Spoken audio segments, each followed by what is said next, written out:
একটা আমি ঘটনা দেখাই বাবা। একজন মহিলা তার স্বামী আসলা বিদেশ, দোকানদারি কর্তা, অনেক টাকার মালিক আসলাম।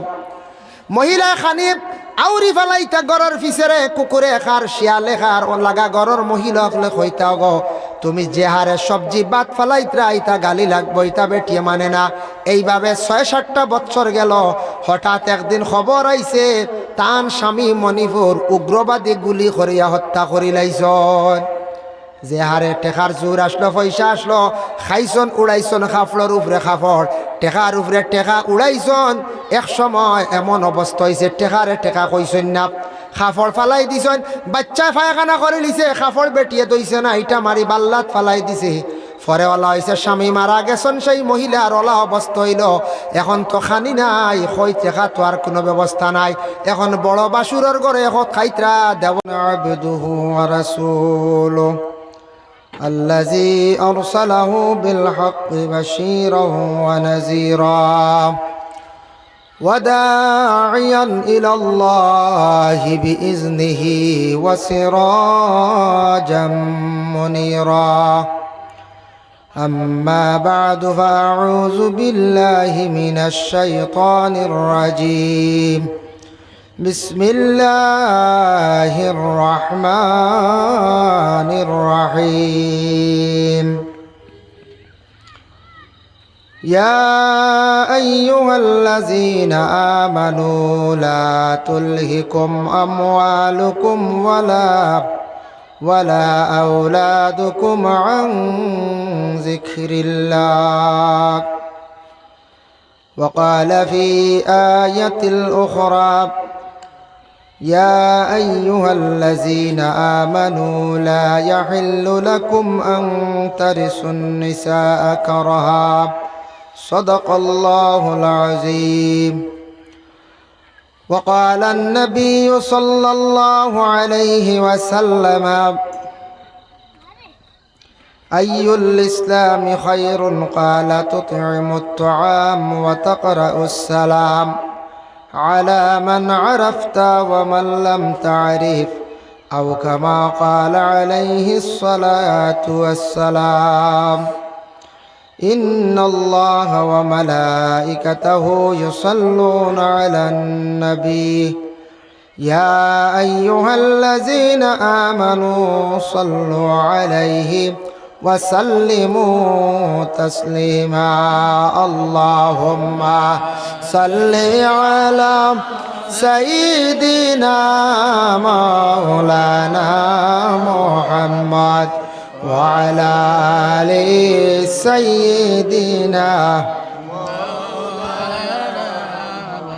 কান্দি কান্দি জীবন গেলাম পাইনা নবীর দর্শন শাফিউল মুজনিবিন নবী দেখা দেও না কি কারণ আল্লাহুম্মা সাল্লি আলা সাইয়্যিদিনা মাওলানা মুহাম্মদ ওয়া আলা আলি সাইয়্যিদিনা আম্মা বাদ। পাক পাঞ্জাতন এর ইসালে সোয়াব ও বাৎসরিক ওয়াজ মাহফিল, এই মাহফিলের পরম শ্রদ্ধাভাজন সভাপতি হজরত মৌলানা আব্দুল মুকিত সাহেব ও কারি জুবের আহমদ সাহেব, আজকের এই মাহফিলের প্রধান অতিথি আলহাজ হজরত মৌলানা এমাদুদ্দিন সাহেব, বিশেষ অতিথি আলহাজ হজরত মৌলানা সাবিকুর রহমান খান সাহেব মাদ্দাজিল্লুহুল আলিয়া, দিগর উলামা কেরাম, সম্মানী মুরব্বিয়ান এজাম, যুব সমাজ ভাই হল, পর্দার আড়ালের অবস্থানগত পর্দা নিশিনী মা ও বোনেরা, মহান আল্লাহ পাক রব্বুল আলমিনের দরবারে লাখো কোটি শুক্রিয়া। আল্লাহ পাক রব্বুল আলমিন আমরারে পাক পাঞ্জতন মকবুল এক জায়গা, সেই মকবুল জায়গার ওসিলায় প্রতি বৎসরের ন্যায় এইবারও একটা মাহফিল আয়োজন করা হয়েছে। এই মাহফিলে আমরা বিশেষ করে অংশগ্রহণ করছি। আল্লাহর দরবারও সবে শুকরিয়া আদায় করি আলহামদুলিল্লাহ। আল্লাহর যাতে এই দুনিয়ার জমিনের মধ্যে ইনসান জাতরে সৃষ্টি করছেন, জিন্নাতরেও সৃষ্টি করছেন, অন্যান্য মখলুকরেও আল্লাহ সৃষ্টি করছে। কিন্তু সেই ইনসান এবং জিন্নাত দুই জাতিরে শুধু আল্লাহ ইবাদতের জন্য সৃষ্টি করছেন। কিন্তু মানুষের জীবনটা একবারে সংক্ষিপ্ত।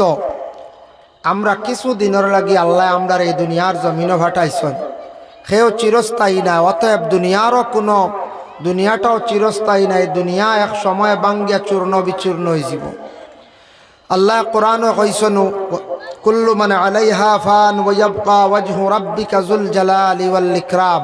এই দুনিয়া একদিন ফান হইব, ধ্বংস হইব। দুনিয়াত একমাত্র আল্লাহ ব্যতীত আর কেউ থাকতা নাই।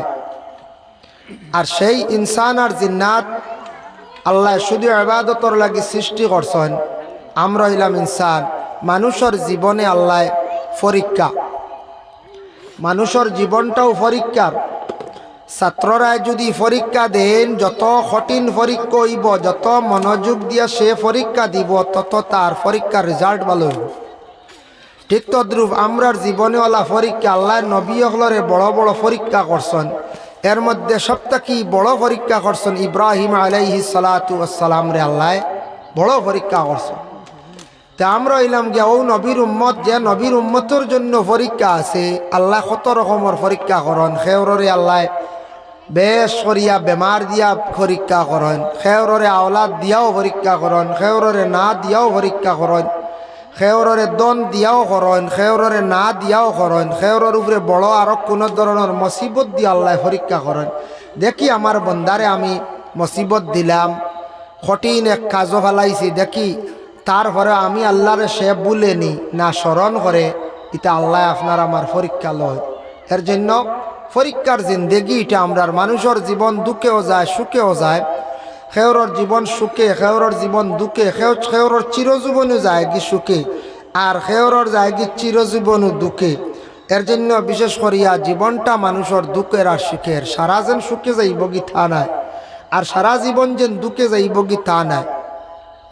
কিন্তু আল্লাহ পাক রব্বুল আলামিনে কইতরা, আমি আমার বন্দাহলরে জমিনও তারে ওসিয়ত আন্দাজা দেই, যে যতটুক রাখতে পারবো, চালাইতে পারবো, তারে আমি অতটুক আমি আল্লাহ দেই। এর জন্য আল্লাহ পাক রব্বুল আলামিনে আমরারে মানব কুলে, মুসলমানের কুলে আল্লাহ আমরা জন্ম দিছেন। আমরা এমন এক দেশে বসবাস করি, আর যে দেশটা আমরা জন্মভূমি ভারতবর্ষ, এই দেশ অন্যান্য দেশের তুলনায় একটা অতুলনীয় সুন্দর একটা দেশ। এই দেশে আমরা জন্ম হয়েছে, জন্মস্থানের লাগি সবুর এক মায়া আছে। আর এই জন্মস্থান দুনিয়ার জমিন ছাড়িয়া আমরা সব একদিন যাইমু, গিয়া কবরের বাসিন্দা হইমু, কবরের হালতে আমরা যাইমু। মানুষ মারা যাওয়ার পরে দেখুন জানি মানুষ ভুলি যায়, মানুষের কোনো কিছু থাকে না। কিন্তু একমাত্র মানুষে যদি দুনিয়াত ভালো কোনো স্মৃতি গড়িয়া তুলিয়া রাখিয়া যাইতে পারে, ওগুলা মানুষে দেখে ইয়াদ করেন, স্মরণ করেন। কেউ যদি একটা আলাদা মসজিদ বানায়, মসজিদের খেদমত করে, মরিয়া আল্লে হইবা বলে এই মানুষটা বহুদিনও মসজিদও খেদমত করছে, মারা গেছে, বহুদিন মানুষে ইয়াদ করো।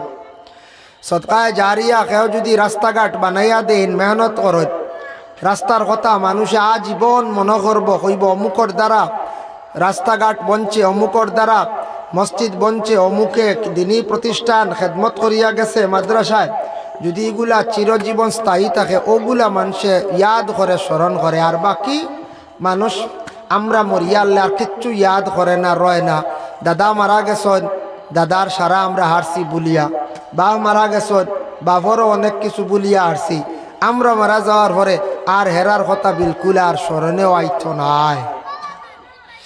এর জন্য বিশেষ করিয়া আল্লাহ পাক রব্বুল আলামিনে আপনারে আমারে এই দুনিয়ার জমিনও বলা না বক মানবকুলো আল্লাহ আপনারে আমারে জন্ম দিছেন মানুষের ঘর।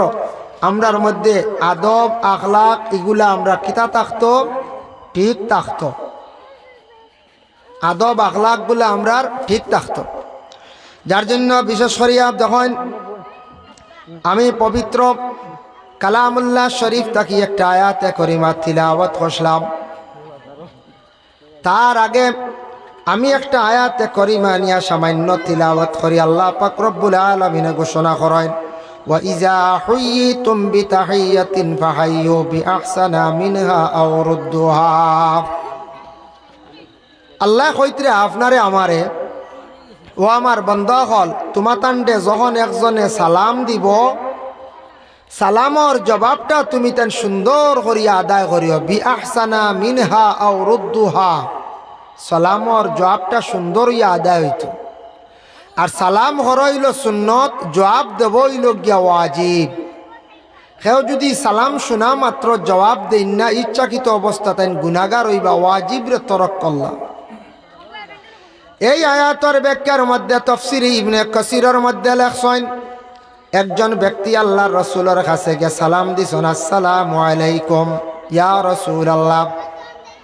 আল্লাহর রাসূলে সেই ব্যক্তির সালামের জবাব দিছেন, ওয়া আলাইকুমুস সালাম ওয়া রাহমাতুল্লাহ। নবীজি এই ব্যক্তির সালামের জবাব একটু বাড়াইয়া দিছেন। আরেকজন ব্যক্তি গিয়া আল্লাহর রাসূলকে সালাম দিছেন, আসসালামু আলাইকুম ওয়া রাহমাতুল্লাহ। রাসূলুল্লাহ সেই ব্যক্তির সালামের জবাব দিছেন, ওয়া আলাইকুমুস সালাম ওয়া রাহমাতুল্লাহি ওয়া বারাকাতুহু। আরেকজন ব্যক্তি গিয়া সালাম দিছেন, আসসালামু আলাইকুম ওয়া রাহমাতুল্লাহি ওয়া বারাকাতুহু। রাসূলুল্লাহ সেই ব্যক্তির সালামের জবাব দিছেন, ওয়া আলাইকা। এই ব্যক্তি প্রশ্ন করেন, ইয়া রাসূলুল্লাহ, আমি আপনারে অত লম্বা করে সালাম দিলাম, আপনি আমার সালামর জবাবটা এত বাট্টি দিলা, কারণ গীতা? নবীজি কইলা, সালাম যতটুক তুমি দিলাইছো এর জন্য সালামর জবাবটা আমি আমার পক্ষ থেকে দিলাইছি। অর্থ হইল, মাসলা হইল গে নবীজির সালাম দিছিল, আসসালামু আলাইকুম ওয়া রাহমাতুল্লাহি ওয়া বারাকাতুহু। নবীজি খালি কইছেন ওয়া আলাইকা। ওয়ালাইকা হইল গিটা আরবি গ্রামার, আমার পক্ষ থেকে তোমার জবাব দিলাইছি, এটা কিন্তু নবীজির লাগি খাস। আমরা কেউ ইলে ওয়ালাইকা কইয়া জবাব দিতাম না, এটা নবীর লাগি খাস। ও নবীজি সালামর জবাব দিলাইছেন ওয়ালাইকা। তারপরে রাসূলুল্লাহ ফরমান, সালামর মধ্যে দেখো কোয়া সওয়াব আছে, বাট্টি করে সালাম করলে সওয়াব কম, লম্বা করে করলে সওয়াব বেশ। আল্লাহর রাসূলে ফরমান, আসসালামু আলাইকুম, কেউ যদি সালাম করেন 10 নাকি, আসসালামু আলাইকুম ওয়া রাহমাতুল্লাহ 20 নাকি, আসসালামু আলাইকুম ওয়া রাহমাতুল্লাহি ওয়া বারাকাতুহু 30 নাকি। এতে বোঝা যায় লম্বা করে সালাম করলে সওয়াব বেশ, বলা যায় বারাকাতুহু পর্যন্ত। কিন্তু মাসলা আছে, যদি বুঝেন এই আমার সালামর জবাবটা পুরাপুরি দিতা নাই, তে আমি লম্বার দরকার নাই, বাট্টি করি সালাম করিলাই। বুঝলাম এই লম্বা করি সালাম করলে আমার জবাবটা পুরাপুরি পাইতাম নাই। আর সালামর জবাব হইল গিয়া বিআহসানা মিনহা আও রুদ্দুহা। ওলা সালামর জবাব হইতো যে সালামর জবাব পাইয়া আরেকজন সন্তুষ্ট হয়ে যেতা, হইতা যাক আমি সালাম দিছিলাম, এই সালামর জবাবটা দিছেন আমার। ওলা সুন্দর করে সালামর জবাব হইতো। এর জন্য সালাম করা তো সুন্নত। রাসূলুল্লাহ যদি একটা সুন্নতরে যদি মানুষের জীবনে পাকড়িয়া ধরতে পারে, রাখতে পারে, আল্লাহর রাসূলে ফরমান, মান আহাব্বা সুন্নতি ফাকাদ আহাব্বানি। কেউ যদি আমার একটা সুন্নতরে যদি মহব্বত করে, সে কিন্তু আমারে মহব্বত করলো। ওমান আহাব্বানি, আর আমারে মহব্বত যারা করিলাইল, কানা মাই ফিল জান্নাহ, আমার সাথী হইয়া কিয়ামতের দিনেরা জান্নাতের মধ্যে প্রবেশ করবা। সুবহানাল্লাহ। এর জন্য নবীর সুন্নত হইল সালাম।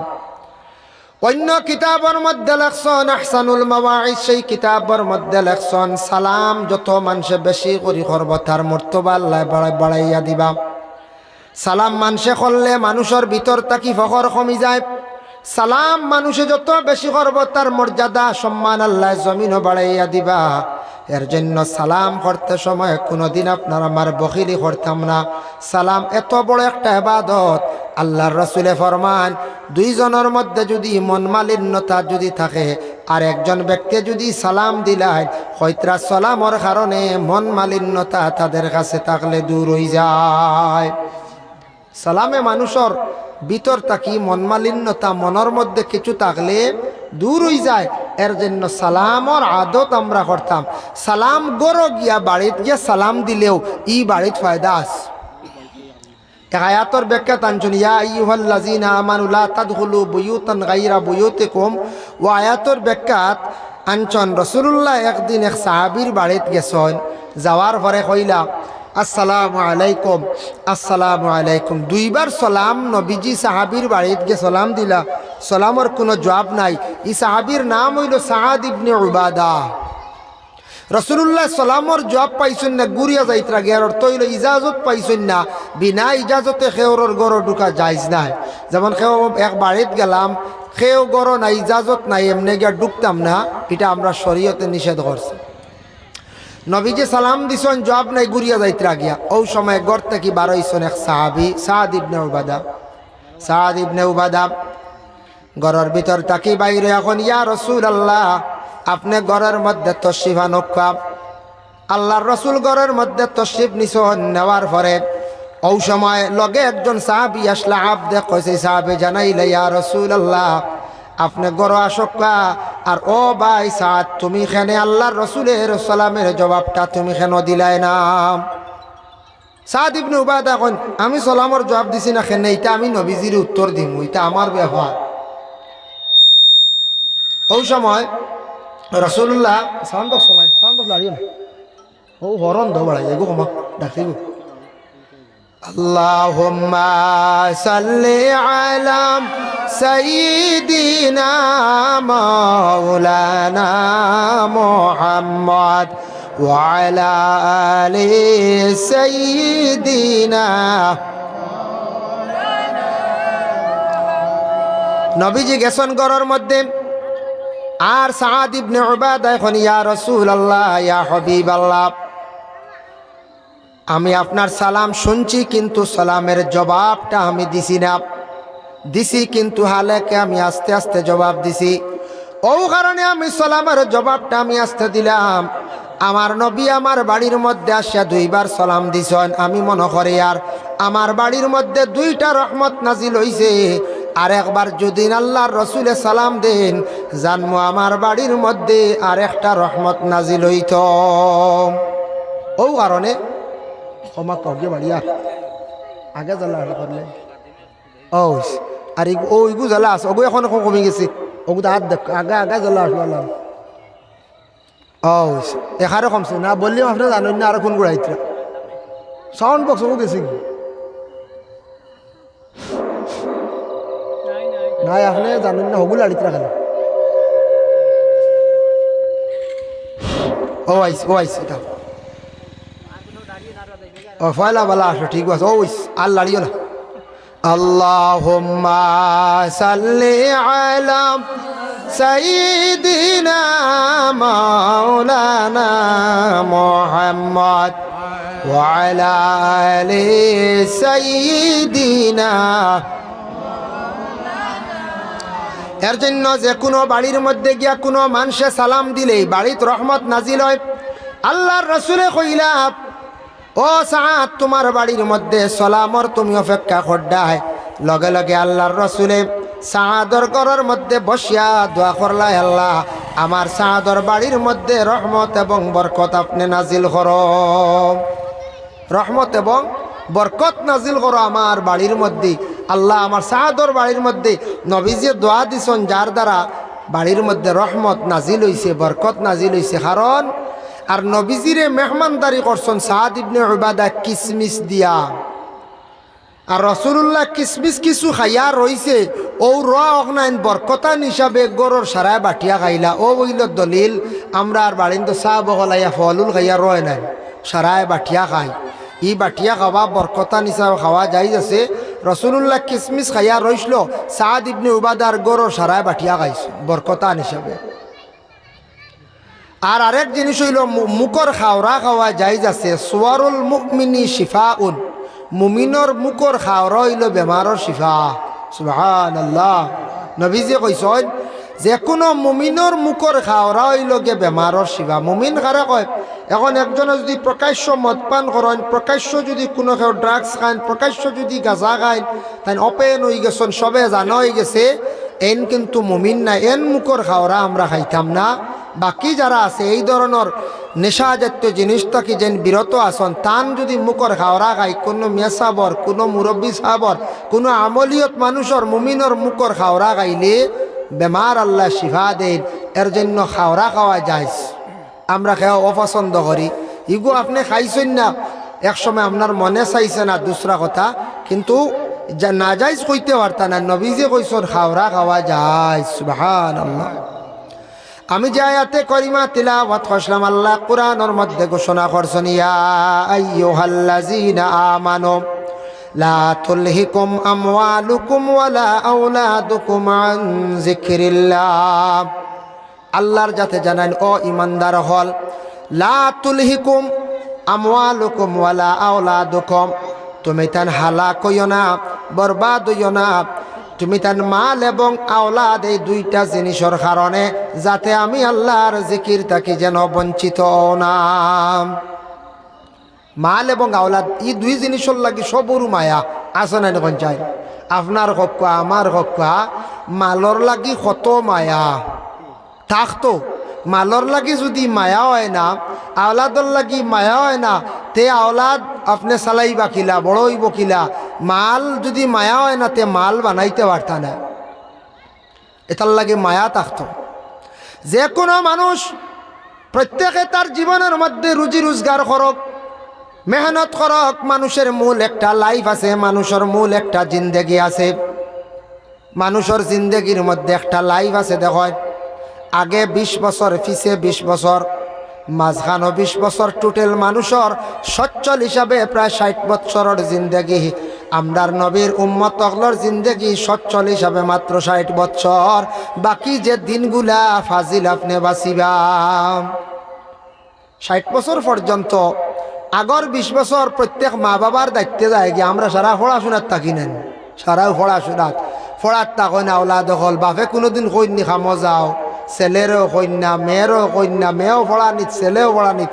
এটা হইল গিয়া মা এবং বাবার দায়িত্ব কর্তব্য। এই 20 বছর গেল গিয়া 20-এর পরে যে বয়স যেটা আইল, এই বয়সটা কিয়া 21 টাকিয়া 40 পর্যন্ত মেইন মানুষের জিন্দগি, পুরা শরীরের জোয়ান কি থাকে এই সময়টা মানুষের।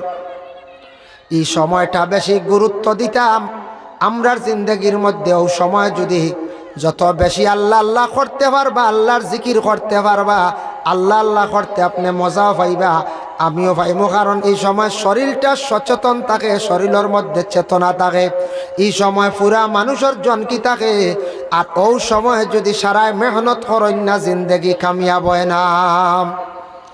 এই সময়টা যদি মেহনত করেন না, জিন্দগিতে টাকা পয়সা বানানি, আমলের দিকে আগুয়ানি কিচ্ছু করা যায় না। ও সময়টা হইল মূল্যবান। এই সময় যদি কোনো যুবকে যদি কোনো হাতর হাত যদি শিখে কর্ম করে, মেহনত করে, তার জিন্দগির মধ্যে টাকা পয়সা সে বানাইতে পারব। আর এই সময় যদি সে যদি ফাতারে যায় গিয়ে মানে কোনো নেশায় যদি আসক্ত হয়ে যায়, এই সময়টা গুরুত্ব যদি দেয় না, রুজি রোজগার করে না, আউরে যদি ঘুরে, আর বাকি জিন্দগি এক সময় আইব কমজোরতা আইজিব, টাকা পয়সার বানানি সম্ভব হইতো নাই, আল্লাহ আল্লাহ করে আগুয়ানি যাইতো নাই। এর লাগে মানুষের মেইন লাইফ মূল্যবান সময় হইল ও 20টা বছর। ও মাঝখানোর সময় হইল গিয়া মেইন 21 টাকি বা 22 টাকি 40। এই সময় যারা আউট হয়ে যান এরা বেলাইনে যান গিয়া। আর জীবনে একটা জিনিস খেয়াল করবা, আমরার দেশ কিছু কিছু বাইয়াই নাচন খেয়াল করবা, বাইরের জীবনের টাকা পয়সা উড়ি উড়াই না জানি, টাকা পয়সা ফিস দে, সম্পদে ফিস দিয়া থাকে। যদি আউরি টাকা পয়সা যদি জীবনে উড়াও, আপনার মোবাইলের প্রয়োজন, জরুরতান 10, 12,000, 15,000 টাকার মোবাইলে ওই যার গিয়া। যদি আপনি এখন 40,000 টাকা দিয়ে সেট লোন, এখানে আপনার ইগুর তো প্রয়োজন নাই। ইগুতে একজন অফিসারের দরকার, ইগু একজন রাজনীতিবিদ ব্যক্তির দরকার, কোনো একজন ভালো অনলাইনের বিজনেসম্যান সেই ব্যক্তির দরকার। অত দামি মোবাইলের আপনার কোনো প্রয়োজন নাই। এই সময়টার মধ্যে আপনি অত দামি মোবাইল দিয়ে কী করতা? দেশ দেখছি প্রায় জায়গাত দামি দামি মোবাইল লইয়া অযথা টাকারে খরচ করডাম। এমনি অনেক টাকা এমনি উড়াইতরা, কোনো সময় দেখা যায় জরুরতে নাই। জরুরত যেগুলো আছে খরচ করক কাবাদা নাই, জরুরত ছাড়া টাকা উড়াইতরা। একদিন ইলা ওই বরে ভাই টাকার কারণে আপনি খান্দিবা, আফসুস করবাই। সম্পদেও এক সময় ফিস দি, সম্পদে যার কারণে আমার অসিয়ত আন্দাজা খয়রাতও করতাম। এখন আমার যে হারে ইনকাম আছে ও হারে এখন ইনকাম নাই, আমি বেশ সদকা করলিতাম নি না। সদকা দিল দিয়ে কুশ হইয়া শুক্রবারে 10 টাকাও সদকা করেন জানি, দিল তাকতো কলুসিয়ত সফ কালেকশনে বাটি আটাইতে 10টা টাকা আপনি যদি করেন, দিল তাকতো এগুলো আমি সদকা। শুক্রবার দিন আমি করতাম, জুমার দিন। আল্লাহর ওয়াস্তে যদি খয়রাত যদি করেন, ফকির হোক মিসকিন হোক কিবা তো মসজিদ হোক, আল্লাহর রাস্তার মধ্যে যখন খয়রাত করবা দিলের মধ্যে এখলাস নিয়ে করার চেষ্টা আমরা করতাম। মানুষে যখন হাত ছাড়িয়া দে, মুঠ ছাড়িয়া দে, তখন আল্লাহ তারে ওলা দিয়া দেন। আর মানুষে মুঠ টাইট করি লাইলে কিন্তু আল্লাহ ওলা কমাইলাই। এর কারণে বিশেষ করিয়া টাকা পয়সা রুজির দরকার আছে বাইরে, হইবা টেকার ওয়াজ খেনে করন। টাকা পয়সা কিছু না হইলে জমিন শরীয়তর আহকাম সারা পুরা করা যায় না। টাকা পয়সা না হইলে শরীয়তর আহকাম সারা পুরা করা যায় না। টেকা লাগে, কিছু আছে শরীয়তর আহকাম বিধান পুরা করতে টেকা লাগে। যেমন মনে করো পর্দার হালতে আমরা কুটুম বাড়িওয়ালা যাইতাম, কোনো কারণে যাইতাম, টেকা হইলে তো প্রাইভেট গাড়িও যাওয়া যাইব না, যাইব। আর টেকা না হইলে প্রাইভেটে যাওয়া যাইব না, ও টেকা লাগে। কিবা তো আপনি পর্দার হালতে গোসল করতে হইলে আপনার বাথরুমও করা সুন্নত বালা, পর্দার হালতে বাথরুমও গোসল করলা। এখন টেকা না হইলে তো বাথরুম বানাই যান না, ও তো টেকা লাগে, টেকা লাগে, খালি টেকা। টেকা হইলে তখন যেন বুদ্ধিও বাড়িছে, হারি টেকা হইলে দেখা কত আকলও বাড়ে। টেকার বা মেয়ে নিল গিয়া আল্লাহ আল্লাহর রসুল বাদেও টেকার চিন্তা করো। আমার মত হইল, আমার উস্তাদে কইছিলাম আল্লাহর রসুল হইলা রাজি কর্তা এরার স্মরণ বাদে 3 নম্বরেও টেকার চিন্তা করো। টেকা বানাইবার চিন্তা করো, টেকার দরকার। এর জন্য বিশেষ করিয়া আল্লাহ রাস্তার মধ্যে খয়রাত কমক বেশক করার চেষ্টা করন। জানি তুড়াউবালা মসজিদ, তুড়াউবালা মাদ্রাসাত দেখবা তুড়া আল্লাহ রাস্তার মধ্যে খয়রাত করলে আল্লাহ দৌলতর মধ্যে আল্লাহ বরকত দিবা। যার জন্য মানুষের আলাম মেন জীবন আছে। আমরার কিছু বাড়িন তো মা বোন হলে খানিরে অবাদে উড়ায়, খানিরে অবাদে নষ্ট করত। ইটা কিন্তু একদিন ফিস দিব, একদিন খান দিবা, খানি পাইতা নাই। ইলা কত ঘটনা দেশের মধ্যে নজির আছে। একটা আমি ঘটনা দেখাই বাবা, একজন মহিলা তার স্বামী আসলা বিদেশ, দোকানদারি কর্তা, অনেক টাকার মালিক আসলাম। মহিলা খানি আউরি ফেলাইতা গড়ের ফিসেরে, কুকুরে খার, শিয়ালে খার, ও লাগা গড়ের মহিলা হলে কইতা গো তুমি যে হারে সবজি বাদ ফেলাইতরা ইতা গালি লাগবো, ইতা বেটিয়ে মানে না। এইভাবে 6-7টা বছর গেল। হঠাৎ একদিন খবর আইছে তান স্বামী মণিপুর উগ্রবাদী গুলি করিয়া হত্যা করি লাইছন। যে হারে টেকার জোর আসলো, পয়সা আসলো, খাইছন উড়াইছন খাফড়র উপরে খাফড়, টেকার উপরে টেকা উড়াইছন। এক সময় এমন অবস্থা হয়েছে টেকারে টেকা কইছেন না, খাফড় ফালাই দিছেন। বাচ্চা ফায়খানা করে লিছে, খাফড় বেটিয়ে দইছে না, ইটা মারি বাল্লাত ফালাই দিছে। পরে ওলা হয়েছে স্বামী মারা গেছেন, সেই মহিলার ওলা অবস্থা হইল এখন তো খানি নাই, কই টেকা তো আর কোনো ব্যবস্থা নাই। এখন বড় বাসুরের ঘরে হত খাইতরা, দেবরের ঘরে হত খাইতরা, এইভাবে খাইয়া খাইয়া তখন জিন্দেগি যার। কম সময় গেল, 6 বছর গেল, আল্লাহ রিজেক কুড়ি ফেলাই দিছে নানি। কিছু মা হলে কিছু দেখুন জানি শ্বশুরি এখন